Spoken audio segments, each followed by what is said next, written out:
নমস্কার, আলোর দিশা সঙ্গীত একাডেমিতে সকলকে স্বাগত জানাই।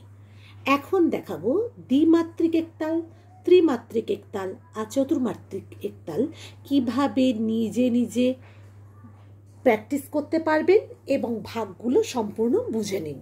দেখুন, যেহেতু একতালের মধ্যে আমরা সাধারণত ভাবি একতাল, কিন্তু একতালের এই ভাগগুলো যদি বুঝে নেন তাহলে কোনটা কিভাবে বাজছে বা একতাল কোনটায় আছে, মানে কোন মাত্রিকে আছে সেটা যদি বুঝে নিতে পারেন খুব সহজেই কিন্তু তাহলে গানগুলোকে বলুন বা খেয়ালগুলোকে বলুন ধরে নিতে পারবেন। যাই হোক, চলে যাচ্ছি। আর দেখতেই তো পাচ্ছেন যে মানে ফটোতে কিভাবে অ্যাড করেছি সেটা লক্ষ্য রাখুন এবং দ্বিমাত্রিক একতালটা কিভাবে হাতে বল দিয়ে দিয়ে বাজাবেন সেটা দেখে নিন।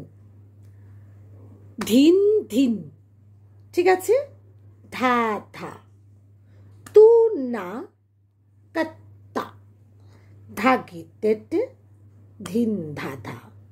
কেউ ধাগে তেটেও বলে, কেউ ধাগি তেটেও বলে, যাই বলুন না কেন। তাহলে কি আসছে? 1 2 3 4 5 6 7 8 9 10 11 12। বোঝাতে পারলাম? তাহলে যেখানে 0 0 আছে সেগুলো কি? খালি। এইবার পুরোটাই বলি, মাত্রা 12। সমপতি তাল কেন বলা হয়েছে একতালকে? কারণ সমান ভাগে ভাগ করা হচ্ছে, 2 মাত্রা করে 6 ভাগে ভাগ করে 6 2 12।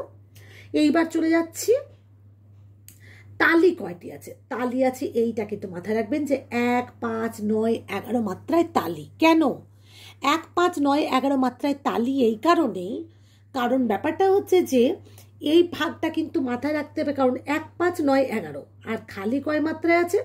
3 ও 7। তার জন্য আমাদের বোলটাকে যখন মুখস্থ করছি তখন কিন্তু নিচের মধ্যে দেখতে হচ্ছে ধিন ধিন ধা ধা। তাহলে তাহলে ধা ধা, ধিন ধিন ধা ধা, এই যে ধা ধা, তাহলে 1 2 3 3 মাত্রায় খালিটা পড়ছে।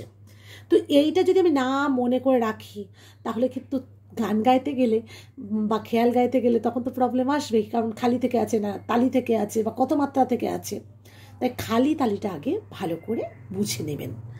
এই যে বর্ণনাটা দেওয়া আছে এই বর্ণনাটাকেই আগে ভালো করে পড়ুন। হয়ে গেল। এইবার চলে যাচ্ছি ত্রিমাত্রিক একতাল। ত্রিমাত্রিক একতাল দেখবেন সাধারণত ভক্তিগীতি, রবীন্দ্রসঙ্গীত এগুলো খুব বাজানো হয়। হ্যাঁ, তাও এটা ত্রিমাত্রিক একতাল কি 3 ভাগে ভাগ করা আছে। যেমন আগেরটা কি ছিল? 2 2 2 2 2 2, মানে 6 2 12 করেছিল। এটা 3 4 12, মানে 3 ভাগ। দেখুন 3 মাত্রা করে করা আছে। ধিন ধিন ধা, ধা তু না কত্তা, ধাগে তেটে, ধিন তেটে। বোঝাতে পারলাম? তাহলে এখানের মধ্যে খালি কিভাবে এলো? খালি এলো শুধুমাত্র একটি। কত মাত্রায়? 7 মাত্রায়। আর বাকি তালগুলো কোথায় এলো? 1 4 10 মাত্রায়।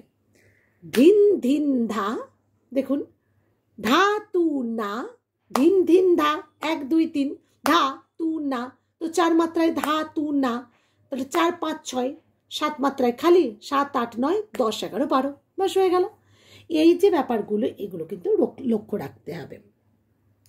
এবার চলে যাচ্ছি চতুর্মাত্রিক ছন্দ বা এই ছন্দের মধ্যে কিভাবে। এখানের মধ্যে কিন্তু কোনো রকম খালি নেই। এটা সাধারণত রবীন্দ্রনাথের খেয়ালের মধ্যে কিন্তু এইটা কিন্তু এই তালটি কিন্তু খুব ব্যবহৃত হয়, জানেন তো। তো ব্যাপারটা হচ্ছে কি 4 মাত্রা করে 3টি, মানে 4 4 4 3 4 12। ঠিক আছে, তাহলে দেখাচ্ছি। ধিন ধিন ধা ধা, তু না কত্তা, ধাগে তেটে, ধিন ধা। এটা খুব সহজ।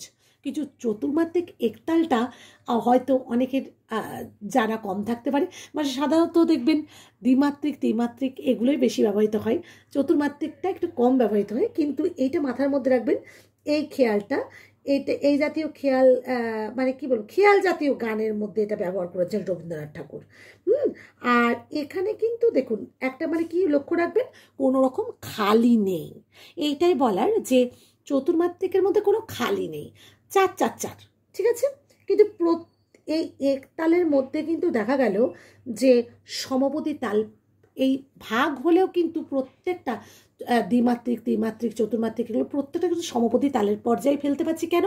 কারণ 2 2 2 করে কোথাও ভাগ হয়েছে, কোথাও 3 3 করে ভাগ হয়েছে, কোথাও 4 4 করে ভাগ হয়েছে, তাই নয় কি? যাই হোক না কেন, আজকে কিন্তু এটাই আলোচনা করলাম। আলোর দিশা সঙ্গীত একাডেমি চেষ্টা করবে আরও ভিডিও তুলে ধরার আপনাদের কাছে, আর চেষ্টা করবে সহজ সরলভাবে পথ দেখাতে। একটা সাবস্ক্রাইবের আশা রাখি।